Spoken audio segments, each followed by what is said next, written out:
Alzheimer's disease affects millions of people every year. Alzheimer's disease doesn't happen overnight. Slowly, little by little, it sneaks up, until one day you realize you can no longer communicate in the same way with the person you've been close to for 40 years. You can't rely on their words, and their sentences don't match the situation. Alzheimer's disease isn't something you can see the way you see a broken arm. In addition to that, people with Alzheimer's have good and bad days. The days when they're alert and clear-headed make caregivers hopeful. When the bad days come, everyone feels the pain of losing that person all over again. This slow and normal progression of the disease makes communication a major challenge for caregivers. Alzheimer's disease affects various parts of the brain. It affects the brain in such a way that people have a difficult time learning new information. This is why, though, that for a long time into the disease, they can remember things that happened a long time ago. They can remember their wedding dates. They can remember the war that they fought in. For most of the people who are caring for World War II. They can remember where they went to high school, but they can't remember the visit that they had with their daughter yesterday. This is because Alzheimer's disease affects certain parts of the brain called the temporal lobes that are responsible for helping us learn new things. The reason that you're able to hold on to the memories that happened a long time ago is because those memories are represented throughout the brain.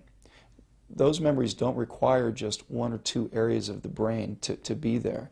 They're probably represented in multiple systems in the brain. So the disease process has to be quite advanced so that it's attacked the entire brain before we start losing those memories. What I have is a picture of a normal brain. This is top. This is actually, it's a slice, if you will, right across, paper-thin slice, looking from the top down. And if you were to look top down, this is a fully functioning brain, totally healthy. The bottom picture is exactly the same slice, except for this comes from somebody who has Alzheimer's. And you can see where there's black holes in that top picture. Those are supposed to be there. In a normal brain, that's empty space, and there's no brain cells in there. It's where your spinal fluid and things come in and out. But on this bottom picture, there's huge black spaces, and that's because so many of the brain cells have died.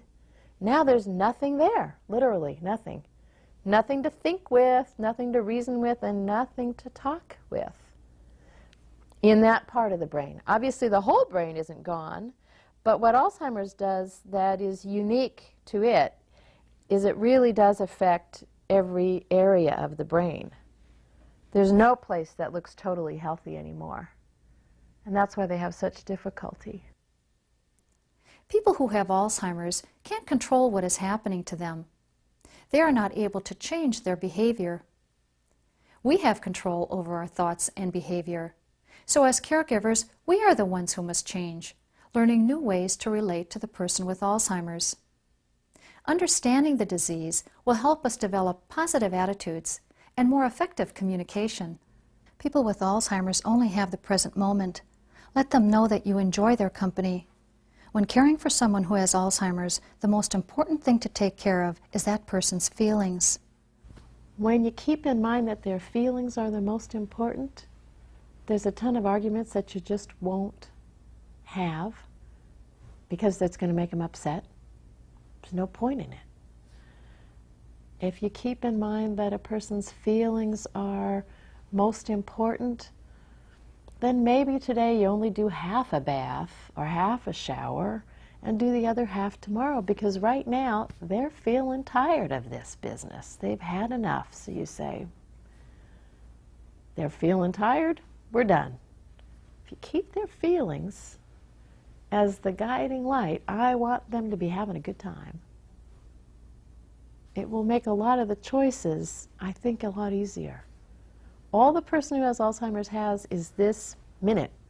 They can't really remember the minute before. They don't know what's going to happen in the next minute, and they can't do that kind of thinking. So how they feel right now is the most important thing to pay attention to. A communication problem that frustrates caregivers occurs when it seems as if the person with Alzheimer's is lying. Here is a typical example.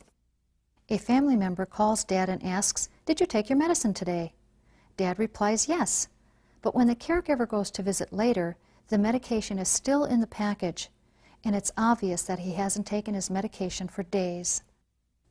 An important point to remember about Alzheimer's is that even into the late stages of the disease, people will still respond as they always have to social pleasantries, such as, "How are you? How's it going? Did you take your medicine today?" When it comes to something as simple as, gosh, I called Mom to remind her to take her medicine, and she told me she did, certainly on the receiving end of that sentence, I mean, it feels like I just got lied to. What really happened is following. If I were to say to you, "How are you today?" Your answer is, "Fine."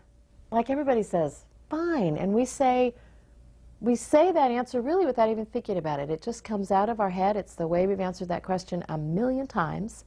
And so fine is what pops out. And it's very similar when you ask an adult, "Are you taking care of yourself? Are you being a grown-up?" Which is essentially, "Did you take your medicine, Mom?" And of course, Mom's going to say, "Yes, I'm a grown-up. I know how to take my medicine. Good grief. Get back to work and quit worrying about me. Yes." And it just doesn't have a thing to do with whether or not I really walked to the cupboard. The reason it doesn't is that the person who has Alzheimer's cannot. It's not that they're not willing or that they're being deceptive. It's that that person cannot hear the question, hang on to the question long enough to even know what it was, "Did you take your medicine?" and then be able to take into account today.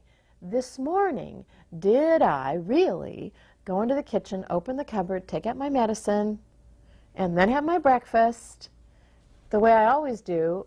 Or today, did I go outside and pull weeds for a while in the garden, and did I skip breakfast? The person with Alzheimer's cannot take into account today, the current circumstance and the current situation. They simply can't do that. Communication problems can also occur around visits. A son may visit faithfully every night, but each time he arrives, Mom will say, "You never come to see me." The son may feel that Mom is purposely trying to give him a bad time. The person with Alzheimer's doesn't lay in wait and try to figure out how to hurt your feelings. That's actually complicated thinking that the person with Alzheimer's can't do. It's important not to take what someone with Alzheimer's says personally. She can't always express her feelings accurately. She isn't even aware that she has hurt your feelings. Keep in mind that the person doesn't remember that you visited yesterday. Rather than getting angry or frustrated, use your time together to do something enjoyable. The person with Alzheimer's disease shows a progression in terms of their problems with language. Very often, the very first sign is problems finding the right words for things. So a person may be talking to you and telling you something about a letter that they received, but they can't get the word envelope out. Or they may point to a lamp and they can't quite get the word lamp out. So language for them starts to become a little disfluent. It is a little difficult for them to find the specific right word that they want to express themselves. Then over time, it moves from that to their language becoming increasingly vague. It is more and more difficult for them to say something specific. If you ask them what they do on a day-to-day basis, what their days are like, often they'll say, "Oh, you know, I kind of do the same old thing. I kind of sit around a bit. I do house things." But they can't give you very many specific details. And part of that is that their store of language has become affected by the disease. So it is very difficult for them to express themselves in any great detail. He may substitute words. For example, he asks you to pass the salt when he means to say sugar. You meant to say sugar. You get into this issue of nitpicking on accuracy. You meant to say the sugar. All you So here's the sugar, because I know that's what you meant. Skip the whole conversation, just get the sugar. There's no gain. You're not going to teach someone how to talk. I think it's rude to ask that person to try a little harder. They're already functioning with half the brain cells that we have. So instead of asking them to try harder or to think it through or to pay attention, skip it. If they point at the sugar and they call it salt, you just hand it over as if they said sugar. That, I think, is the most respectful and the most kind. And then you get to enjoy the person you're with. Instead of arguing, you have a good time.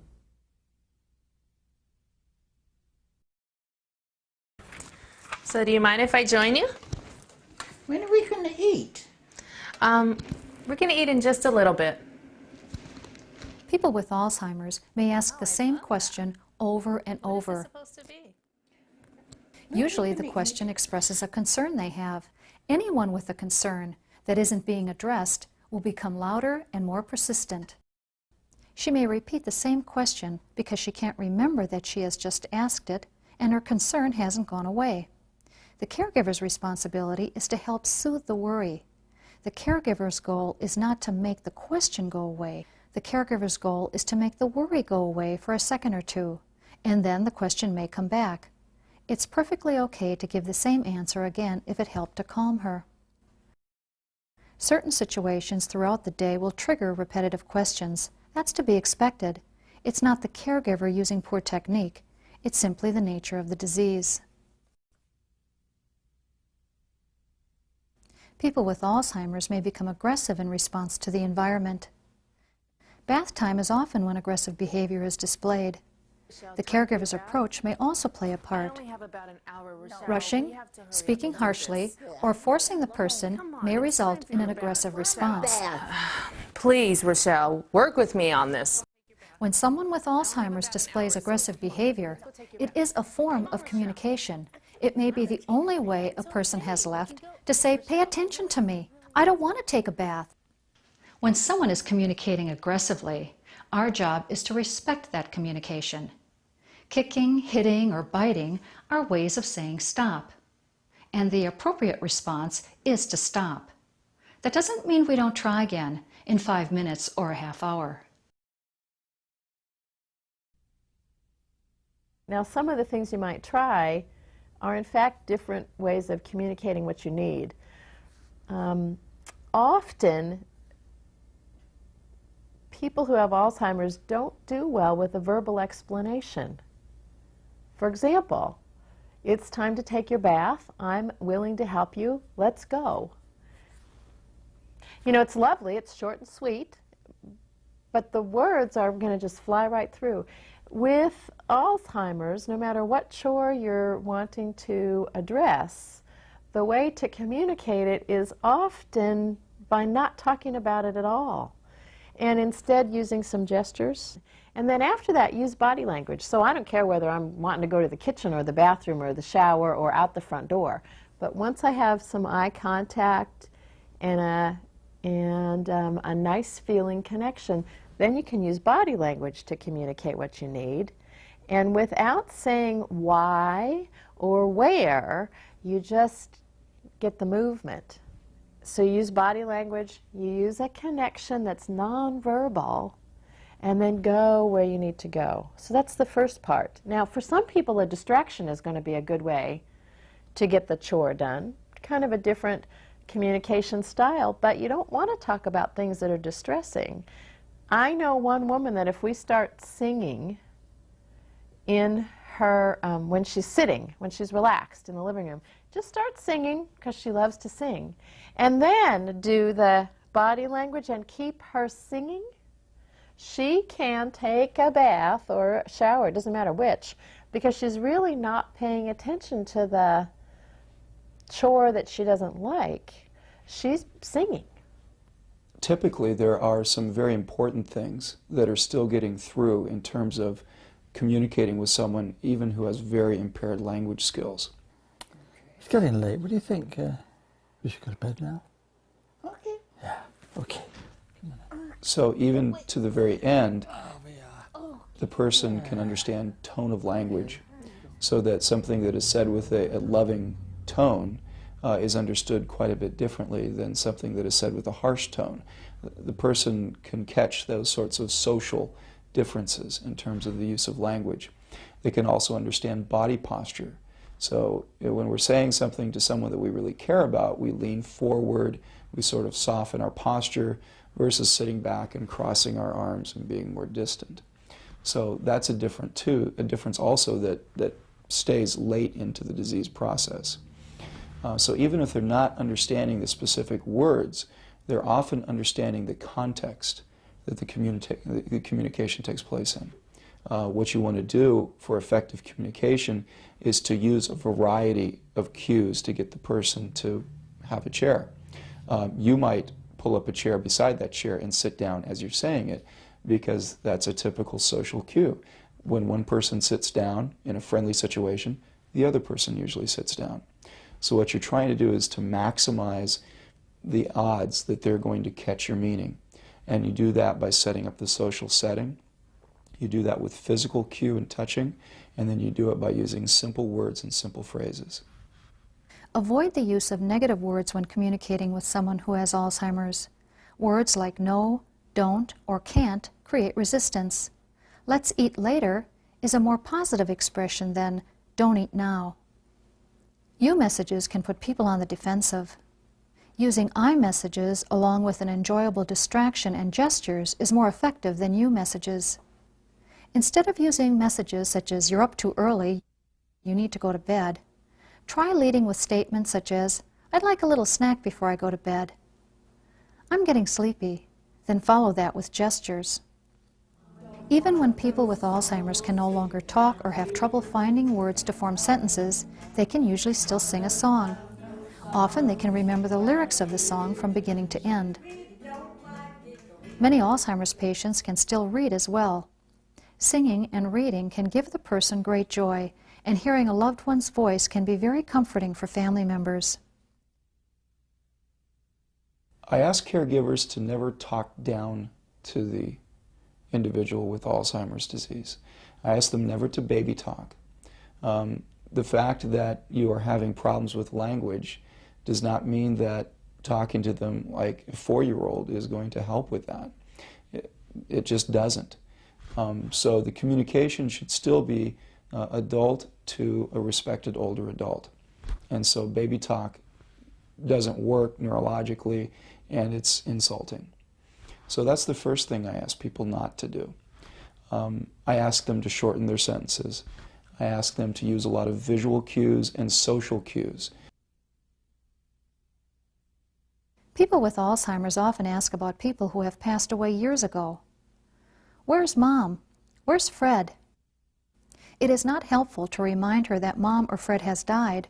Rather than avoid the subject, pursue the memory. You can say, she's not here right now, but tell me about your mom. Often the person with Alzheimer's is looking for the sensations and security that they would have if Mom or Fred were here. As caregivers, we need to help this person feel comfortable, safe, and protected. Elderly women who have had children commonly ask, where are my babies? This question will often come up at mealtime when feeding the children was an important part of motherhood. Find a way to soothe their concern. You could say, the babies are sleeping. Remember that trying to bring the person with Alzheimer's back to present-day reality is not effective. We need to adapt to his or her reality. It's okay to go anywhere in any time period in order to communicate.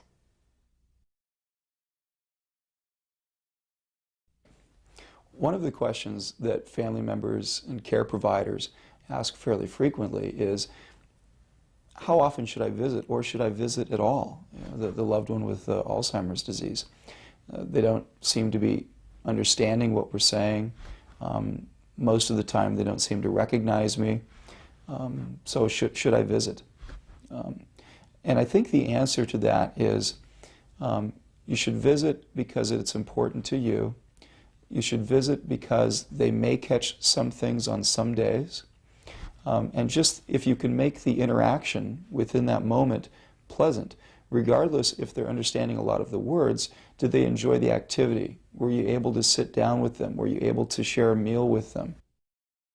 Nancy was a USC graduate, and she was a real sports enthusiast, and we went to all their football games that we could, and track meets and stuff like that. And I went up the day after the USC-UCLA football game and said, "I got bad news for you, Nancy." I said, "SC beat UCLA in football." And boy, she lit up like a Christmas tree and stood up and threw up her arms and gave out a cheer, and came over and threw her arms around me and gave me a big hug. And that's probably the most outstanding response that I've had in a long time for something like that. But every once in a while she'll give out with something that shows that these messages in part do get through. Communication amongst family becomes particularly difficult when the person who has Alzheimer's doesn't recognize family members anymore. And in that situation, a spouse or children can think, it doesn't do any good for me particularly to go talk to the person. Anybody could go talk to my dad because he doesn't know who I am.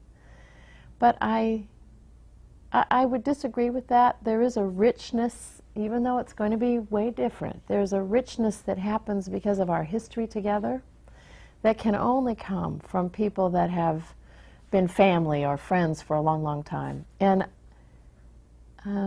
I just want to share a story about one couple in particular where the wife was really agonizing because he didn't remember her. He didn't know who she was. And what I did, I had them sit down together, and I asked him about his wife, Esther. "Your wife's name was Esther?" And he said, "Yes." And I said, "Tell me about Esther." Well, then he just overflowed with how Esther was the love of his life, and nobody could ever be like Esther, and no matter what, Esther made everything right, and how she'd been a great mother. Well, here's Esther sitting right next to him, and she started to sob. Hearing the things about herself that were so precious, she started to cry. He didn't know who was sitting next to her. He didn't recognize her for the Esther, his wife.